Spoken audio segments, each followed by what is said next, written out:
Alright guys, before we get started, I want to actually help on something. Just probably about 3 weeks ago, my tow rig motor went out in it, so I had to replace the motor in my Suburban. Then 2 weeks later, my transmission goes out, so I had to replace my motor and my transmission within about 3 weeks span. So the channel needs a little support. What I'm gonna do, I'm gonna put a link in the description, probably to this new radiator I got for the tractor, and probably for the radiator. So all I need you to do is, if you shop on Amazon, just if you think about it, just use that link to go to Amazon. You don't have to buy the radiator or anything, but once you get into Amazon, anything you buy off Amazon, I get a little residual off of it because I'm a part of the affiliate program now. So if you think about it, try to use my link to go to Amazon to help me out just a little bit. Alright, let's get started on this tractor. Alright, the first thing we got to do, we got to get this cover off, the battery cover, the motor cover, because it's attached to the front cowling where the radiator is located right here. So we're going to get some wrenches and try to get this this cover off here, which I know this comes off pretty easy. So I thought it came off pretty easy, but it's got that screw in it that I had in. But we'll get that and we'll start taking this cover off.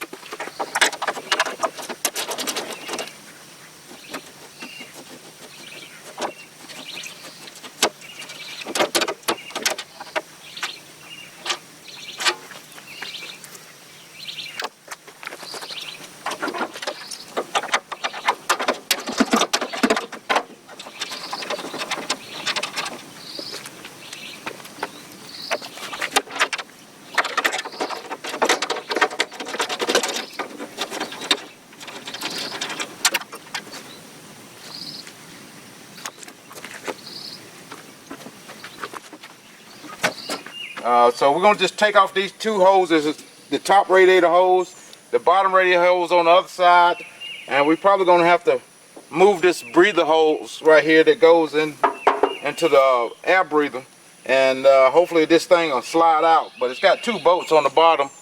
Hopefully they're not rusted and we'll get it on out of there. But I got new radiator hoses, upper and lower hoses, to replace these, but this one is pretty good because I just put it on there at doing hunting season last year. So we're just going to go ahead and take these hoses off.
Yes, this hose needs to have been replaced. It's kind of spongy. There's no telling how long it's been on here. Yeah, I think we're gonna have to move this front cowling. Looking at it, if it wasn't for the fan shroud, that radiator would come right up. But we still got to get to this air breather hose that comes inside here, going over the radiator. So they got 2 screws here. They're supposed to be thumb screws like this side, that you don't need any tools to get in it. But I guess somebody replaced this one over the years just to a regular nut.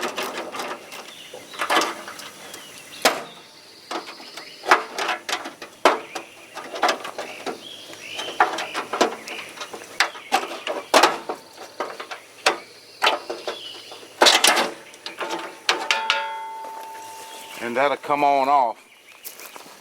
As you see, this hose pipe goes into that, over that pipe, over the radiator, which I'm trying to get to. I haven't had this off since I had this tractor, so hopefully it come on off with no problem.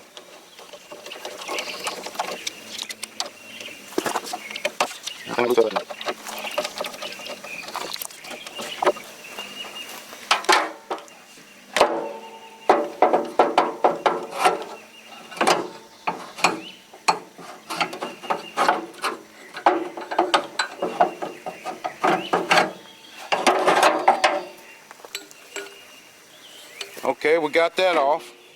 I'm gonna go ahead and take this bracket off. Well, it won't come off because it's welded right here on it's a bracket on the motor.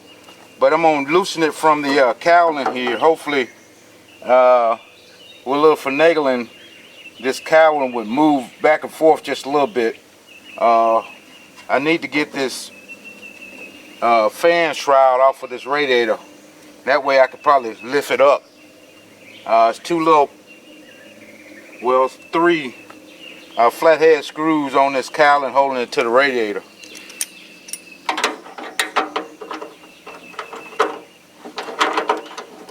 It's one nut on this side, another nut on the other side.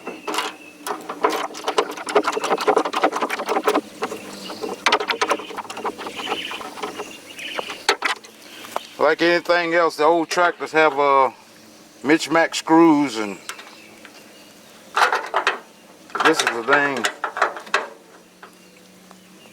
A flathead tip on this screw, which is going to be difficult to.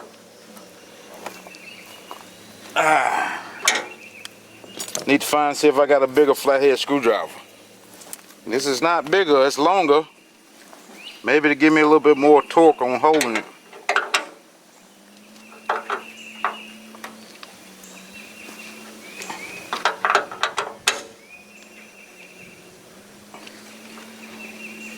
Nope.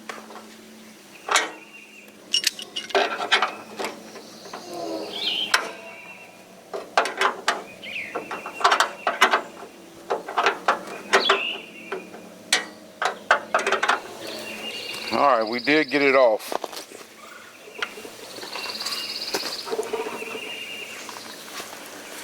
I got 2 screws at the bottom. I didn't want to take those off. But I might have to get this cowling to move up. Oh, take that back.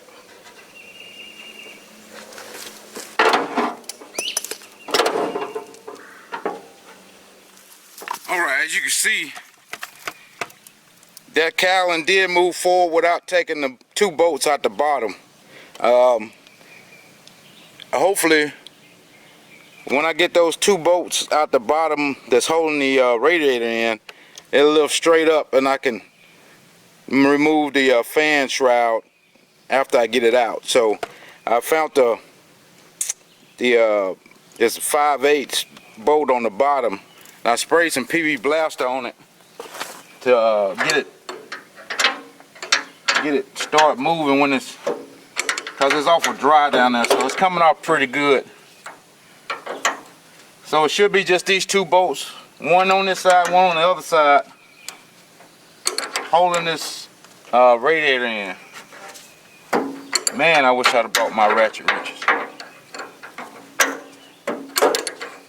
But we just got to do it old school.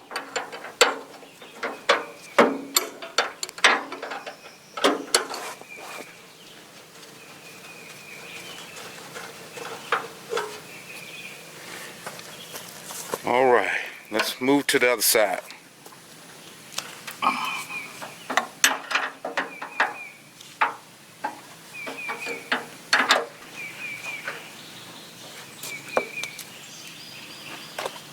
Oh, drop that, but okay, let's see if it'll.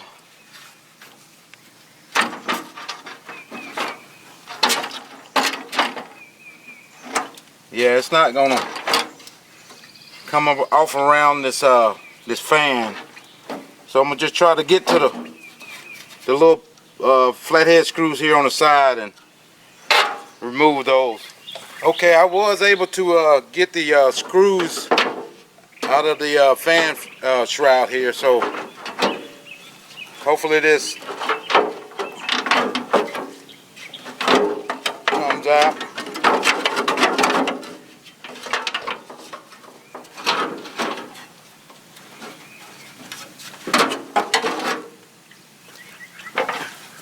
All right, we got the old radiator out. So we'll go ahead and start putting the new one in. This is the new radiator.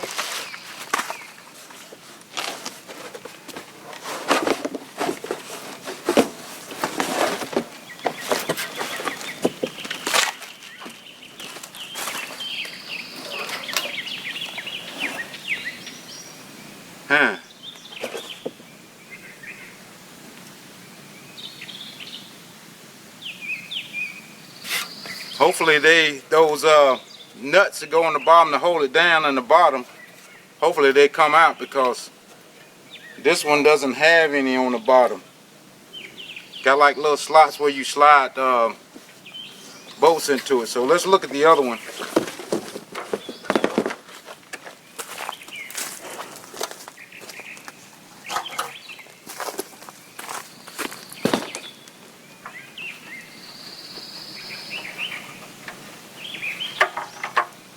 Okay, it does. Let me see if I can show you this.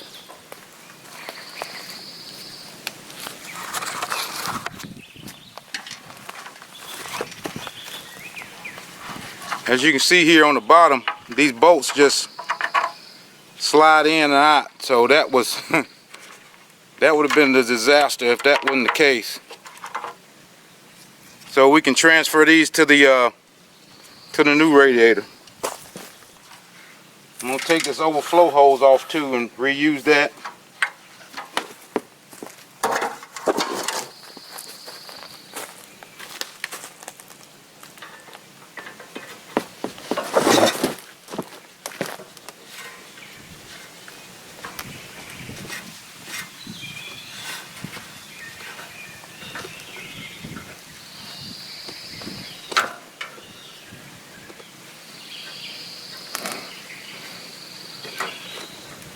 All right, let's see if we can put this one back in.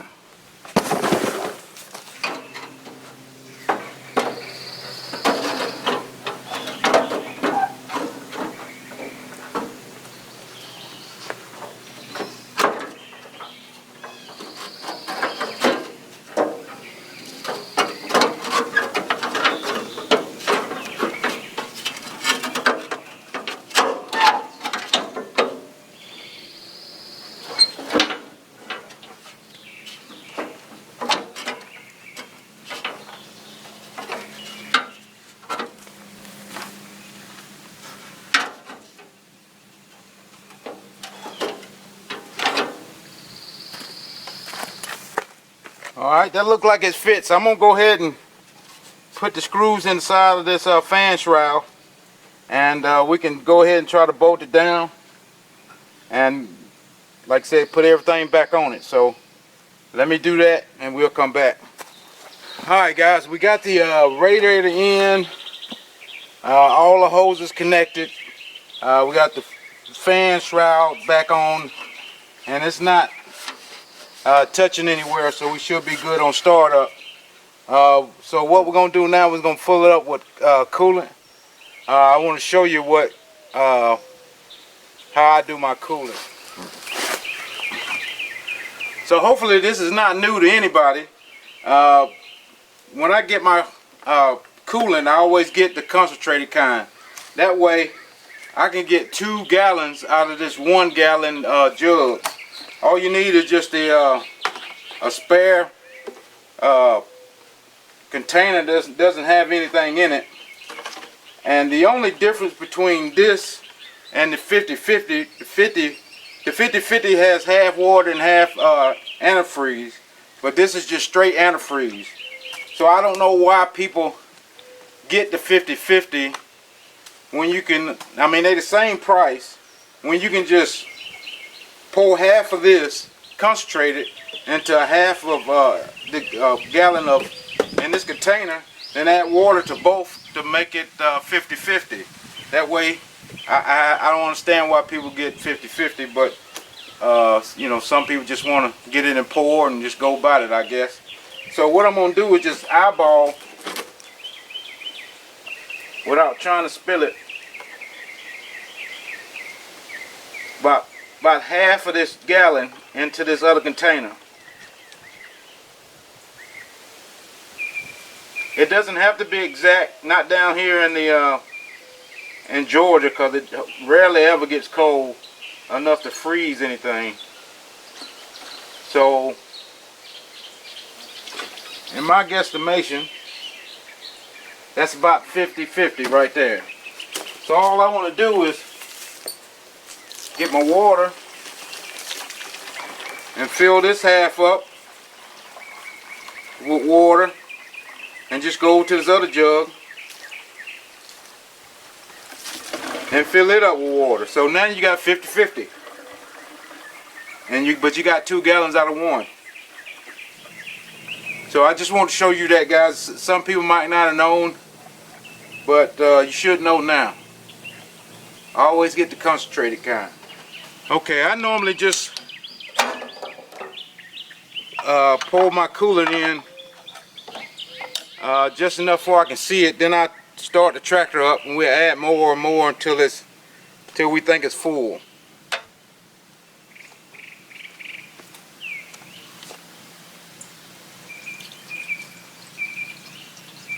We want to check for leaks and all that good stuff as we pour.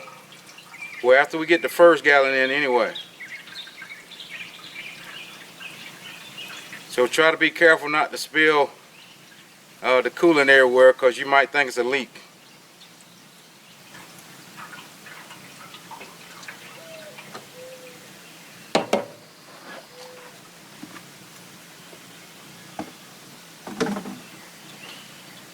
Okay, I'm just trying to check, see if there's any hoses that's leaking already, you know, that type thing, just to make sure we don't have an obvious leak.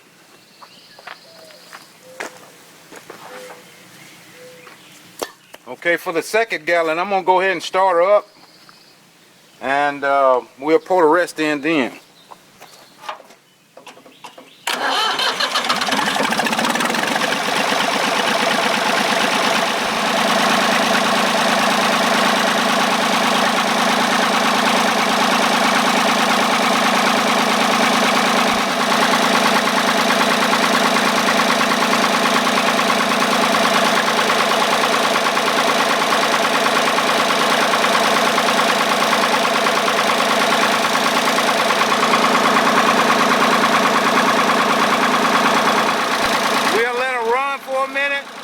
Just to make sure there's nothing leaking, and we'll put the top back on and go to work.